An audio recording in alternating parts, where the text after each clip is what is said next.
Hello and welcome to spooky season of Dice Jesters. My name is Julie. And my name is David. This is my favorite time of the year. I know, it's my favorite time of the year too. So that's why I'm very excited. I'm very excited that season 1 ended in the sweet spot where we can play spooky season games. Yeah. Or games related to fall. Just all those like cozy weather inside, maybe family games, maybe a little less family games. I don't know. Do you have anything in the lineup that are less? Yeah, and that was my whole idea for these bonus episodes because my brain started exploding when I'm thinking about all these games that I want to play with you. But with the 10x10s, I think that typically there'll be more deeper strategic games as we go forward. But there are so many good games like card games, family games, things that don't really fit the mold, but I still want to play together.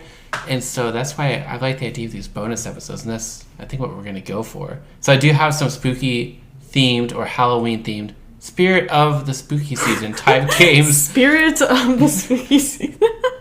Okay. Which is really the idea for what I'm doing. And I think that this game fits into that category. Does it? Because when you said, hey, Julie, we're going to be playing Gingerbread House, I automatically thought of the holiday season. So I'm intrigued to see why Gingerbread House is horror, spooky, and or fall themed. Well, I was looking at the games on my shelf of what could possibly be spooky season type. Yeah. Gingerbread House, like you said, isn't one that I really thought. But looking at the is this like spooky Christmas themed? Spooky. Is this like Nightmare Before Christmas? Because it's been a while since I played this game. And so I pulled off my shelf and looked through it. And I was like, I think this is going to work. Because it has a creepy vibe. Some of the characters, it has like the darker type. I don't want to say dark. I mean, it's a family game. But I think it'll fit into it pretty well. Okay. Well, I will take the box and take a look at it. So first off, this is so cute. The little Lulu bean. I know it's not Lupin, but I love the little cat. If you just replace the brown stripes on it with white and then make the fur a little bit more white on the chest area, it would be my cat. It'd be my Lulu. Yeah. And then I also like this wolf in the background that looks very ominous, right? Ominous? Ominous. There's that. And it looks like it's made by Lookout Games, correct? Mm-hmm. By Phil Walker Harding. Yeah, Phil Walker Harding. He makes a lot of family weight type games that are pretty easy to get into. I've played quite a few of them, and there hasn't really been any that I haven't liked. Okay. And it's a 2 to 4 player game. It should take you about 30 minutes, and it is for 8+. I don't know if I've ever told you this, and I might have told you last game because I thought of it at least, but anytime I see the like 8+, my mind automatically goes, oh, 8+ players. But then I get confused because I'm just like, wait, 2 to 4 or 2 to 6 or whatever it may be. And then that's when I differentiate and go, oh, it means like 8 years and up. Yeah, and the picture is the same. There's people on both symbols, so I could see the confusion. But I think we're both good for meeting the age requirement for this game. Lupin's not. So Lupin will be cat sitting ears, this one out. Oh, and cat ears, yeah, I guess he's like 20-some. Yeah. Okay, so here are the rule bricks. I'm already thinking of gingerbread bricks. Rule books for you, Dave. Would you like me to read you the little backstory to I the would game? love you to read me the little backstory. Once upon a time, a witch lived alone in her house in the depths of the forest. Her favorite hobby was baking yummy gingerbread. In fact, she loved gingerbread so much that she built her entire house out of it. Unfortunately, she wasn't the only one who loved it. Rude fairy tale characters passing by were eating away her walls, windows, and doors. One day, the witch decided that she'd had enough of them, all helping themselves and paying attention to which types of gingerbread these greedy intruders liked the most. She came up with an idea on how to get rid of them once and for all. ... So I guess we are witches in the enchanted forest in this game, building gingerbread houses. Okay. So it fits into the spooky season, playing witches as witches. So. That's great. But, in a way, I kind of feel bad for the witch. Why? Because she just made this house, right? And people just come over eating it. Yeah, I would be annoyed. I would be like, why are you eating my home? Yeah. Put all this work in. It's took me funny years. that it's a witch living in a gingerbread house, because when I was growing up, there was this movie. I'm not sure if it was called The Gingerbread House or Hansel and Gretel or what have you, but I always wanted to watch it, but I could never make it past the first scene. And let me tell you, the first scene was literally just a witch flying over a gingerbread house. That was terrifying to you? When I was 5. I was like 4 or 5. I get that. And I always tried watching it because I always told myself, oh, it's not scary, it won't be scary. And then I hear the the hee laugh, and then I see the shadow of the witch and I get scared. Oh, no. But now I'm in search for that movie because I would like to watch it, but I haven't been able to find it. We'll have to check it out. We'll have to look. It. But let's get into this. So, it looks like you have the concrete base of the gingerbread house. That is what I'm guessing with the squares, because they have frosting between them, so it's as if it's brick and mortar. Oh, yeah. Or perhaps it's the floor of the gingerbread house, so it's tiles and grout.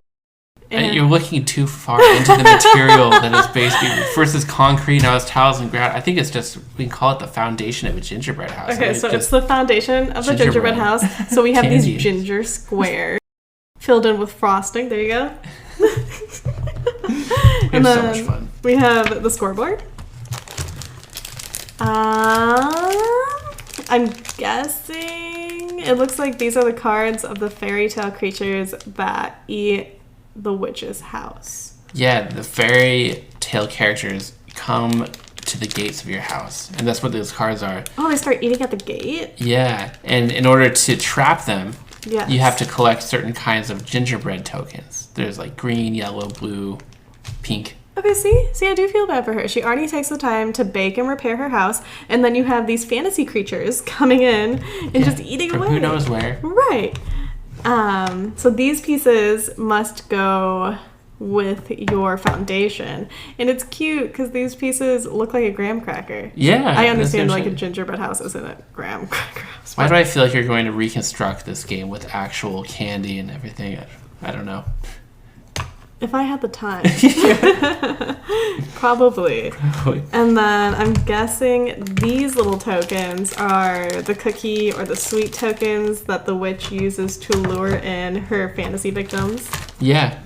I don't know what these squares are with the stars and the squigglies. Like, I don't know. Those are wild tokens. So you have these main tiles, the ones that look like graham crackers. Yeah. On your turn, you take these and you place these onto your board, and basically whatever you cover up are the tokens that you get. So you might get gingerbread tokens. There's other random action tokens that let you get more fairy tale creatures to your gate, or get stairs that let you basically fill in and raise the level because you're trying to place these level. And then whenever you trap a character, you get one of these wild tokens that then when you cover them up later, let you do bonus wild actions. Basically, you can get anything that you want. So Alright, and these ones look like little buckles.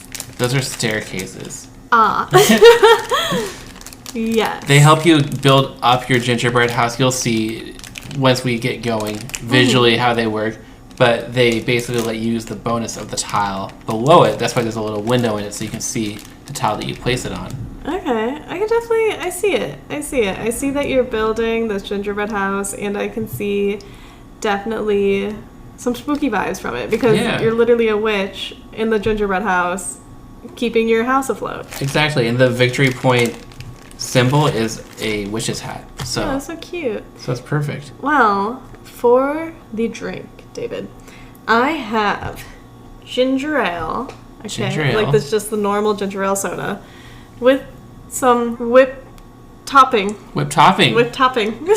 Because when you said gingerbread house, I thought ginger, so ginger ale, and then you said gingerbread house, so I thought of the gingerbread house I had made when it was spooky themed.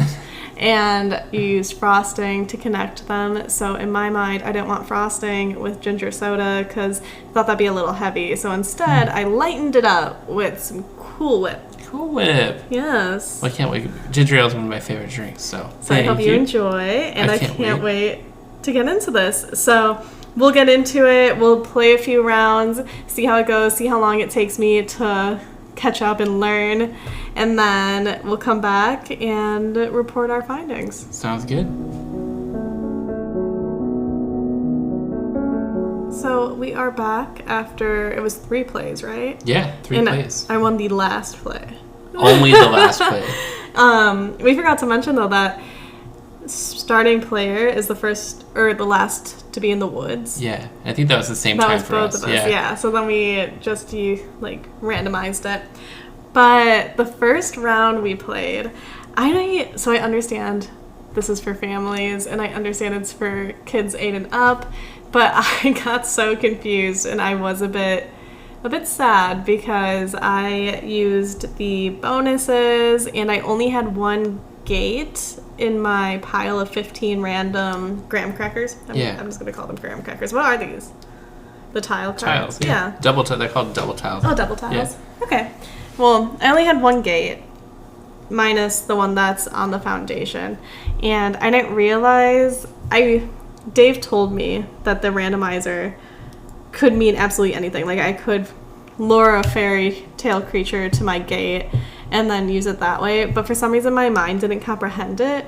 So then I had ran out of those special tiles, and then at the end, I literally was just collecting cookies. But then I had 10, so I couldn't continuously collect cookies.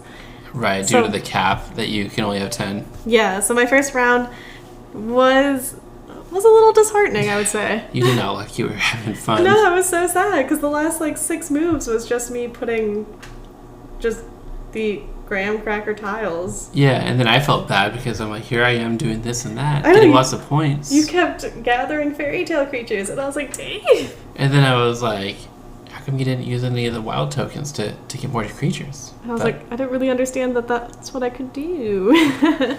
So then we played a second round, which I then understood. And I still, to say understood, I think would be incorrect, because I didn't understand it fully. I just understood it better than I did from the first round. And then by the third round, I got it. Yeah. But I guess it just, in my mind, it was just so interesting because I kept thinking, this is a family game. You can play this with kids. Some people have played this with kids, and here I am confused. What aspects did you find a little confusing? I was just really fixated on the gates or the fences. I kept thinking that you needed that. That was a necessity to get a fairy tale creature. And I kept getting confused. If you completed a level, do you get one of the bonuses? And it's, oh, no, it's after you capture a fairy tale creature, you get a bonus one. Yeah. And so I kept going back and forth with that. And it really generally could just be me, but I don't know why I was so confused when it came to those aspects.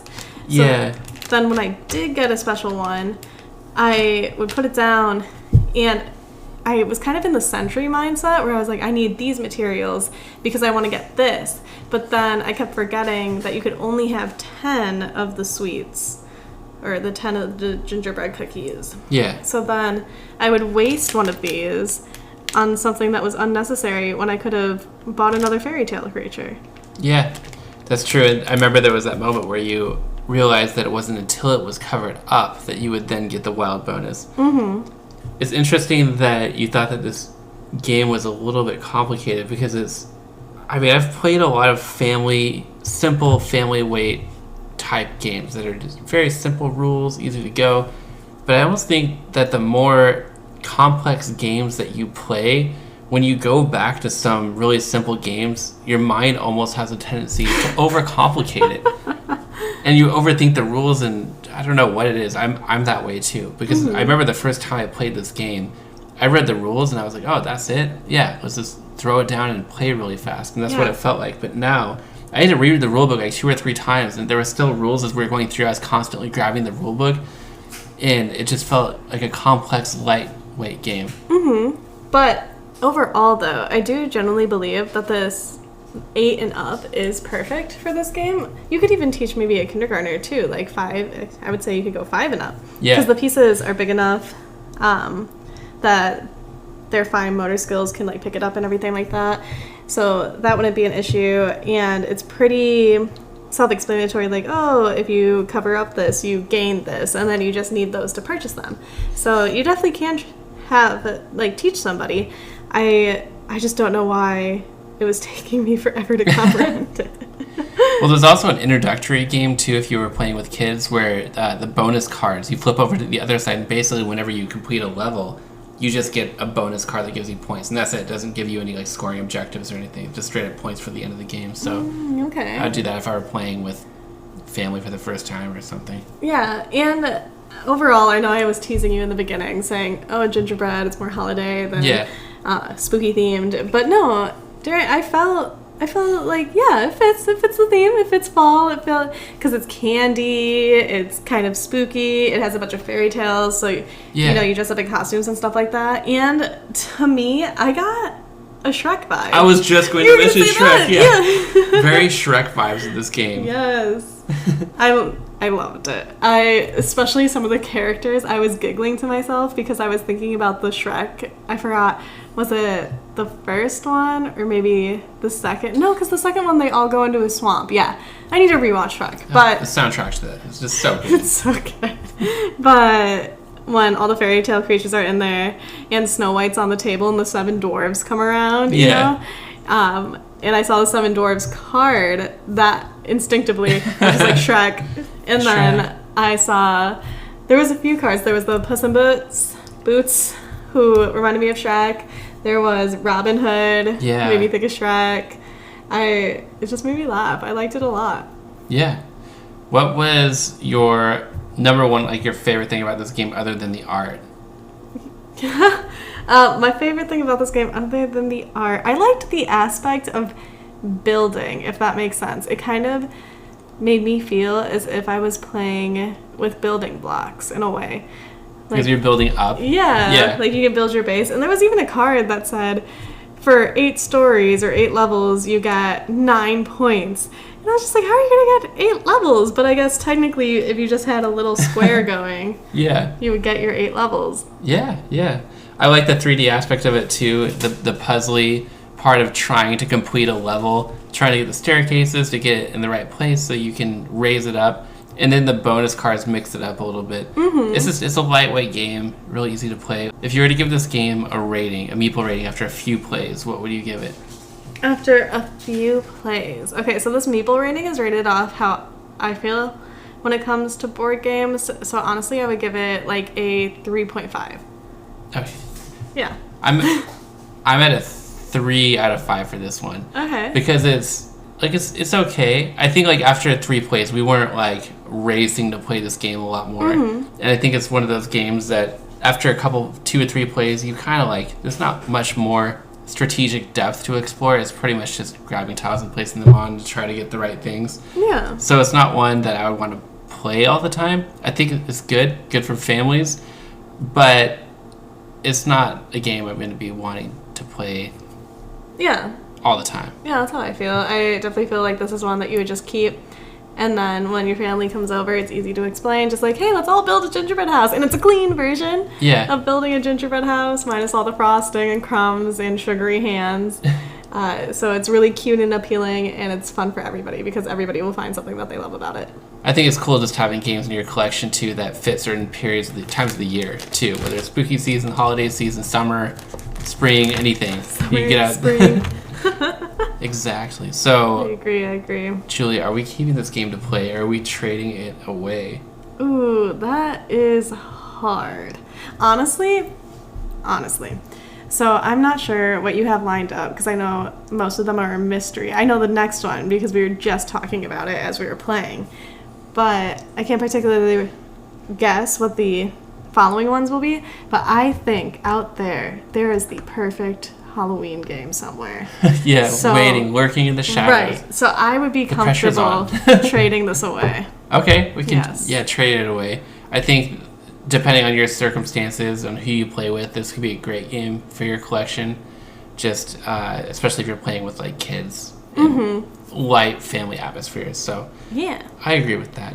Well, thank you for playing this game with me, Julie. Of course, Dave. Thank you for confusing me with a maybe not so spooky, but then turned out to have witches building gingerbread houses. Exactly. So, thank you. Thank you, and thank you for listening. That is all that we have for you this week. We would love to hear from you, so definitely reach out to us at thedicejesters@gmail.com. And you can find us on Instagram at Dice Gestures as well. We have a Patreon where you can join for free. We do newsletters and all kinds of cool updates and pictures that you can find on there. So definitely look for us there. And be sure to join us next week for our look at the game Jekyll versus Hyde, which I really... This is a really good game. I'm looking forward to playing this one with you. Ooh, so I think I know what I'm going to do for the drink. Until then, as the last piece falls, the shadows are always watching. Ooh.